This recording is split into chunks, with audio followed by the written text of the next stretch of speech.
Hey guys, Mo Morales. Thank you for stopping by.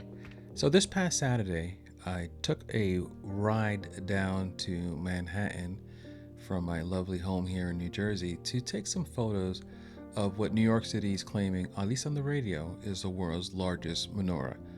After seeing it, I don't believe it could be the world's largest menorah, but that's neither here nor there. So why are we looking at photos of the streets? Well, one, I love street photography, and two, on the way to the city, I realized that my GoPro in my newer car picked up so much low hum noises through the wind going through the outside of the car. It wasn't anything drastic. It wasn't anything that would ruin the video altogether, but I figured, to me, audio is a more important part of a video. Besides what you're looking at, what's the next thing you do? You enjoy what you listen to. So again, I didn't have a problem with the audio, but I didn't want to subject you to having to decide whether or not you would appreciate my janky audio. So a voiceover instead. I come in a few minutes with even better audio. Actually, probably not. When I start recording on the iPhone 12 Pro Max, when I realized that not only did I create issues for the GoPro in recording inside the car while the car was moving, but then I also did not charge the two batteries that weren't charged because I made the assumption that they were charged. So anyway, let me introduce myself and tell you how I felt about the structure of the menorah. But again, thank you so much for listening to me while I intro me. Ladies and gentlemen, coming straight from 59th Street and 5th Avenue, here's Mo Morales. So the GoPro refused to fire up, so I'm going to finish this video on the iPhone 12 Pro Max. Let me know what you think of the video. So I got to the largest menorah ever. Wasn't super impressed by it, but it's a gesture that counts. So, the menorah is a symbol of lighting in the dark, or light found in the dark. So it's a symbol of hope and reaffirmation in the Jewish world, community, religion. So it was still a beautiful gesture, beautiful to see it. As far as how it looked, you judge it. I'm putting up some pictures as I talk now.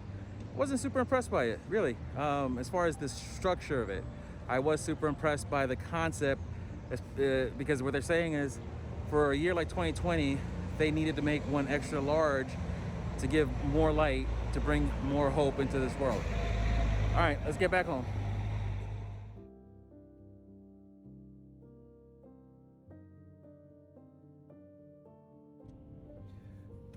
So just got back in the car. Woo.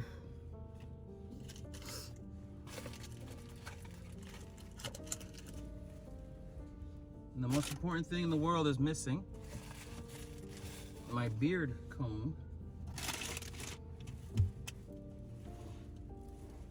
All right, we'll do it the old-fashioned way.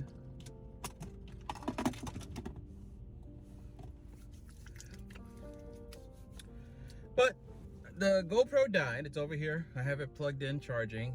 Two batteries.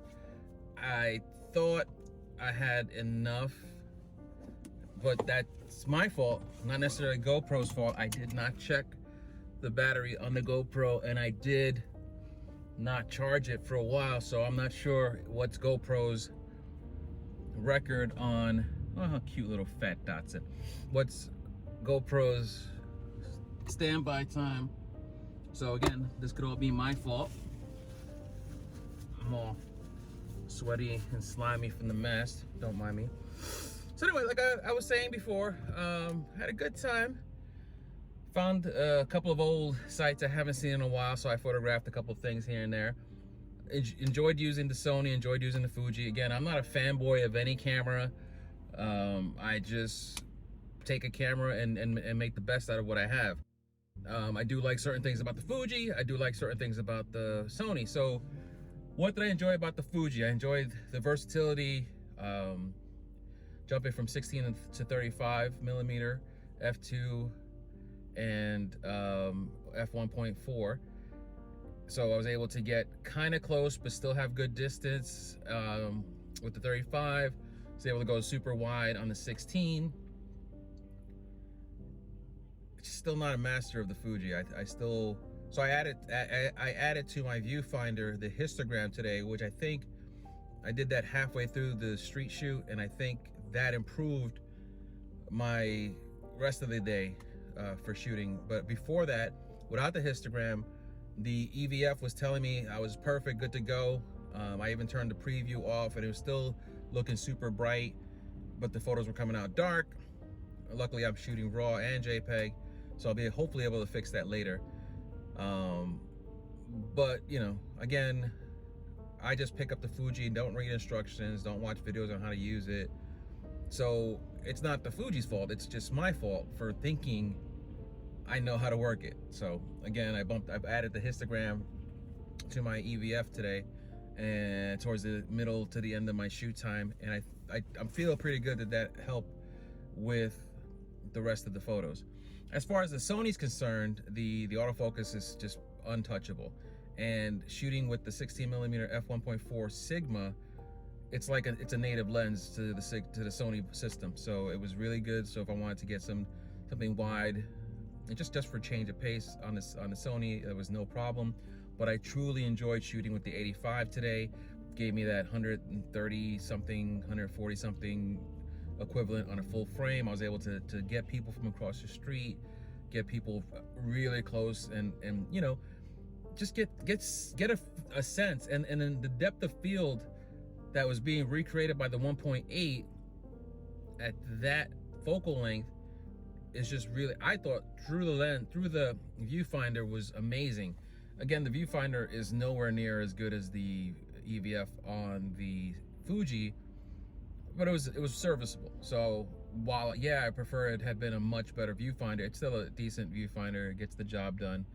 But again, the compression that you get with the 85 on a crop sensor through the lens, through the viewfinder at least, was just amazing. And I can't wait to get home, edit these pictures, and I'll be running them as I babble on about here. But anyway, it's 10:55 in the AM. I'm hungry, I'm tired.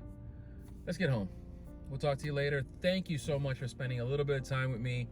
I know you guys have much better things to do, so even if you watch 5 minutes, 4 seconds of my video, I appreciate it. You know what? And if you like listening to the old man babble and talk, feel free to share me to your friends. Tell them, hey, go check out Moe Morales. He's a boring old guy on YouTube, but he's fun to look at or something. You laugh at his beard. I don't know. Either way, thank you so much for watching. Until next time, it's Moe Morales. Stay safe.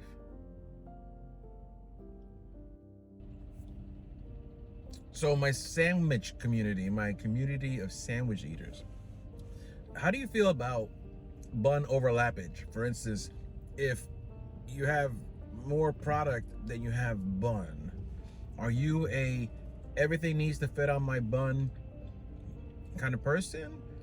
Or do you like, yeah, I want to see that overhang, baby, show me all that meat belly? Let me know.